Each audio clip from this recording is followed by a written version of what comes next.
But first, and China is about to wrap up 3 days of military drills simulating strikes on Taiwan using 11 warships and 70 planes. One Chinese ship launching J-15 fighter jets, which have previously never been sighted inside Taiwanese air defence zone. The operation being seen as Beijing's response to the Taiwanese president's meeting with the Speaker of the House of Representatives last week, a move that goes against the One China policy. Taiwan saying it's monitoring Beijing's moves very closely, while Washington, in the meantime, is calling for restraint.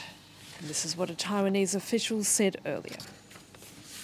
With no intention to escalate the situation, the ROC Armed Forces will uphold our sovereignty and maintain our national security in a composed, rational, and thoughtful manner.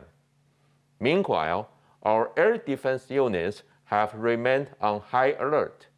They closely monitor every possible target and react to contingencies accordingly. And joining me in the studio is our International Affairs Editor, Oliver Ferry. Oliver, what is the context behind these exercises? Well, as with previous exercises last August, they followed the meeting between Taiwanese President Tsai Ing-wen and the House Majority Leader of the United States, Kevin McCarthy. Previous meeting last August, in which Tsai met Nancy Pelosi, triggered a much larger response from Beijing. Now, this current response was expected, but it did take a couple of days to materialize, mainly because Beijing was waiting for a couple of high-profile visitors to leave its shores. They were Emmanuel Macron and also European Commission President Ursula von der Leyen, but also former Taiwan President Ma Ying-jeou, who was visiting the mainland for 12 days. He returned to Taiwan last Friday. Ma is considerably friendlier towards Beijing than Tsai Ing-wen. So Beijing did take its time. The response wasn't much of a surprise, but it was not on the same scale as August. On Twitter, Taiwan's Ministry of Defense posted on Sunday that 70 PLA aircraft and 11 vessels were detected crossing the median line, on the same number again today.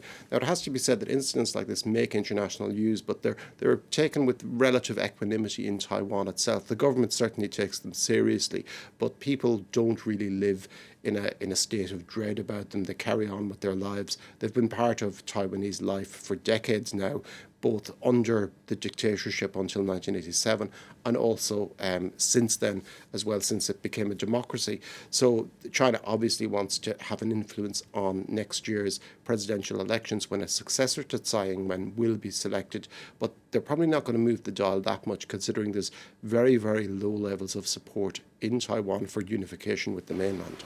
Now, it's been said that China held off those exercises until French President Emmanuel Macron, along with Ursula von der Leyen, left the country. Do you think that visit by those two people actually influenced China in any way? Possibly not. Ursula von der Leyen said in her visit to China last week that Beijing should not try to change the status quo on Taiwan. Now, that was very, very quickly rebuffed by Xi Jinping. He said that it was wishful thinking to have any change in China's attitude. Now, other than their presence on the country, which possibly did delay the exercises, there were some interesting comments yesterday from Emmanuel Macron. He was speaking to the newspaper Politico and also the French daily Les Echos. Macron said that Europe must resist pressure to become America's followers in its relationship with China. Now, what has alarmed some people, particularly in Taiwan, is Macron said that Europe risks getting caught up in crises which are not its own. This has been interpreted as being indifferent to China's actions on Taiwan. Now, even if Macron says that that's not what he meant, it does carry an unfortunate echo of an indifference to Ukraine's fate, which Macron and other European leaders have encountered when dealing with countries outside of Europe. Politico also reports that the Elysee Palace requested cuts, as is the norm in France and other European countries, but it's rather more frowned upon in journalism in the English-speaking world. But they did point this out at the end of the article. They said that in the cut sections, the president spoke even more frankly on Taiwan and Europe's strategic autonomy. Now, we don't know if they pertain what they particularly pertain to, but some analysts are viewing his reported comments in the light of his rather friendly reception in China last week, and also a number of trade deals that were made between French companies and China. It's likely this doesn't really signal a major change for French policy on China, but certainly words do have meanings, and they are viewed as such, and it's possible that Emmanuel Macron may have, however, inadvertently gone a little bit beyond what was expected in keeping Beijing happy. Oliver Ferry, thank you.